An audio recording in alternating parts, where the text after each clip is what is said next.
Hey guys, it's me Robert, and I'm here for another Redneck Review.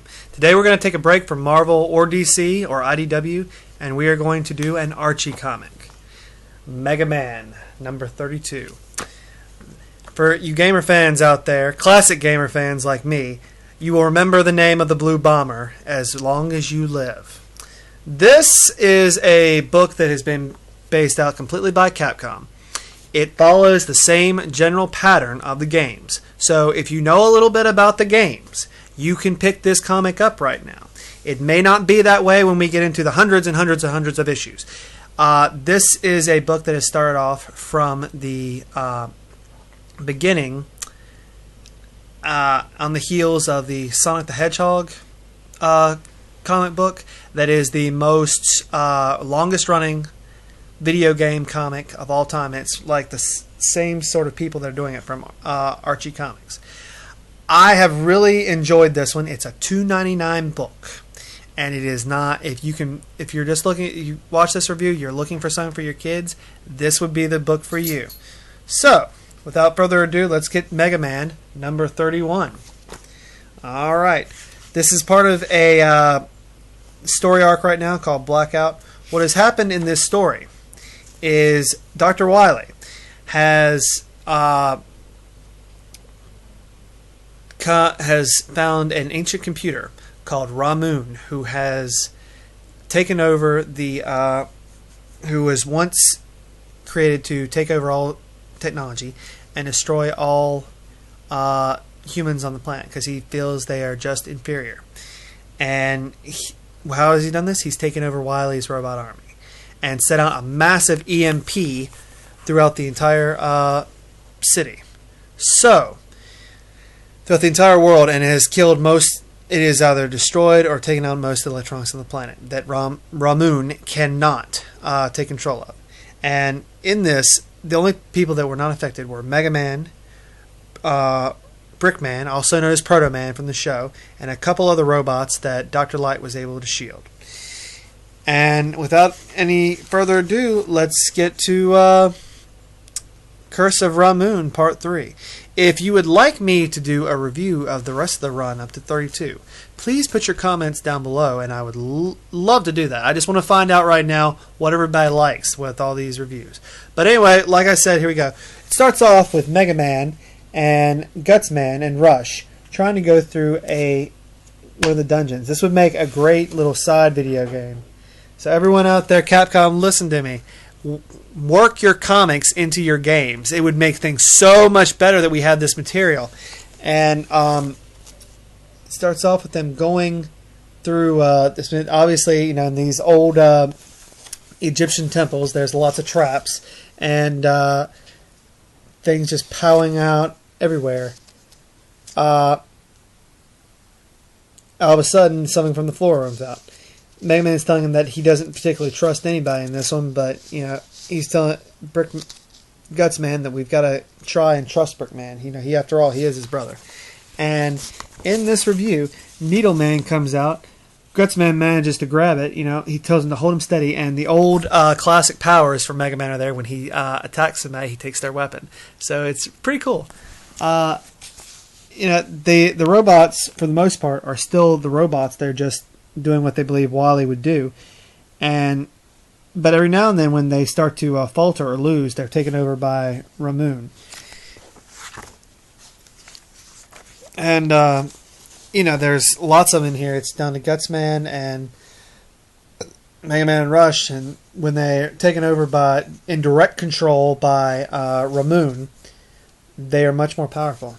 And the upgrades are just going crazy. After this last encounter with the Snake Man, Mega Man tells Gutsman, "We've got to get out of here. We've got to try and regroup and take control of it right here."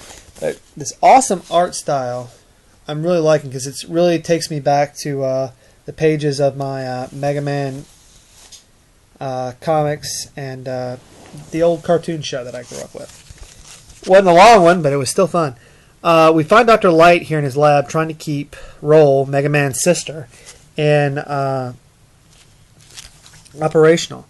And he is just filthy and disgusting. I mean, he's not able to barely stand up. He's going to make sure that one of his creations is still alive. And we find out another scientist who's created a robot master is trying to help him get through here. They're using old, because of the EMP, they're using old EM radios, and Dr. Light is trying to convey to Megaman how things are going around him. The rest of the robot masters that were unaffected are trying to help the humans. They're trying to increase the relations between robots and humans as much as they can.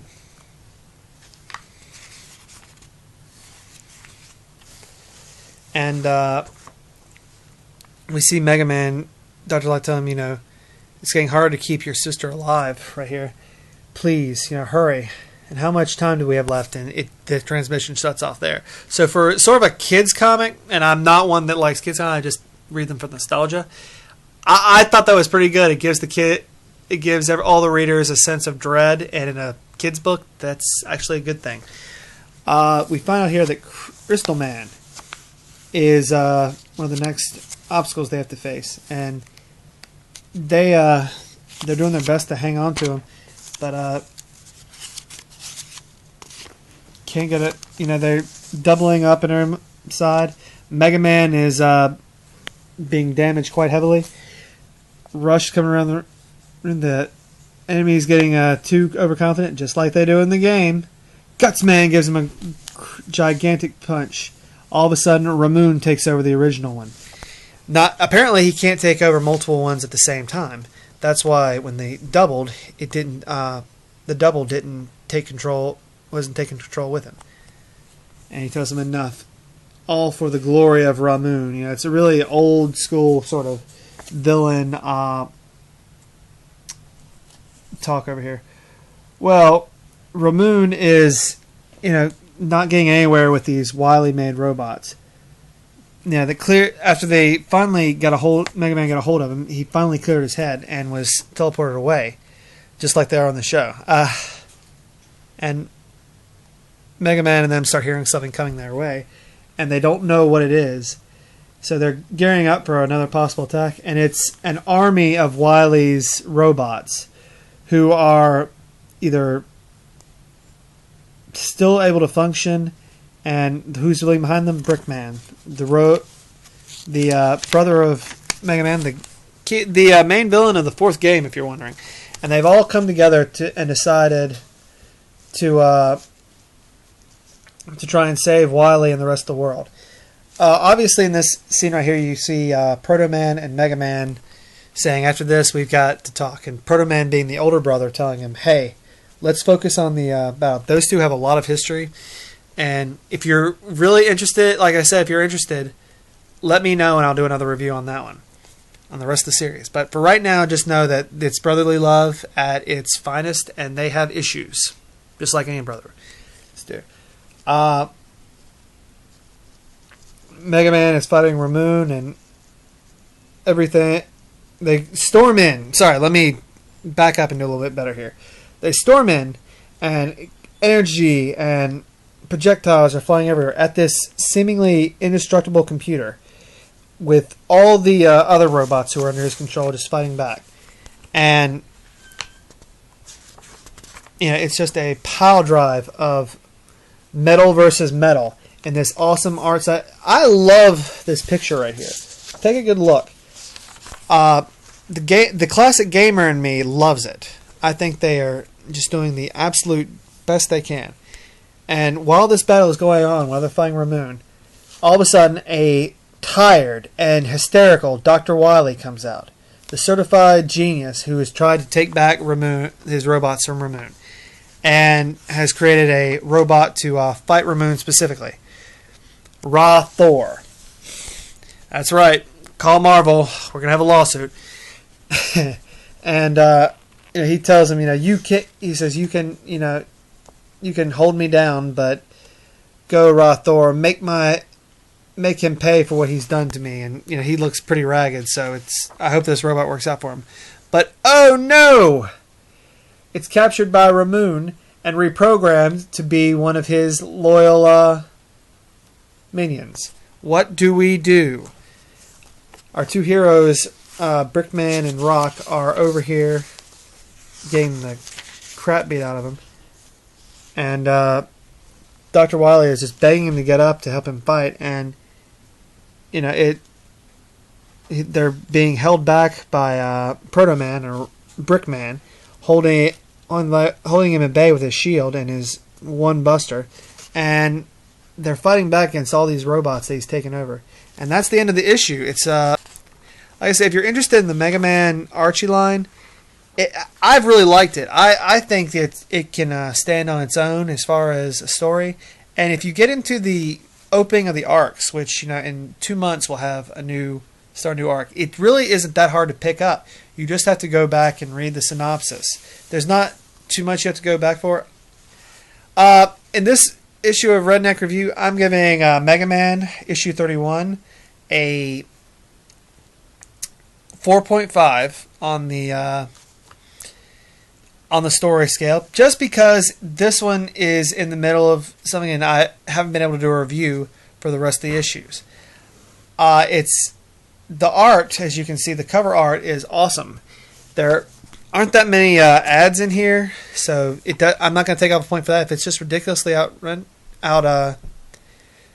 advertised, then I take a point off for that. But it's very clear from start to finish. The art is consistent through the whole thing. The art's not the best I've ever seen, but it's an Archie comic, so I'm going to give it a 3.5. And, you know, I think that's a pretty good review for the first Mega Man one. 3.5 on the 4.5 on the story, 3.5 on the art. Thank you guys. This has been your Redneck Review for Mega Man number 31. Talk at you later.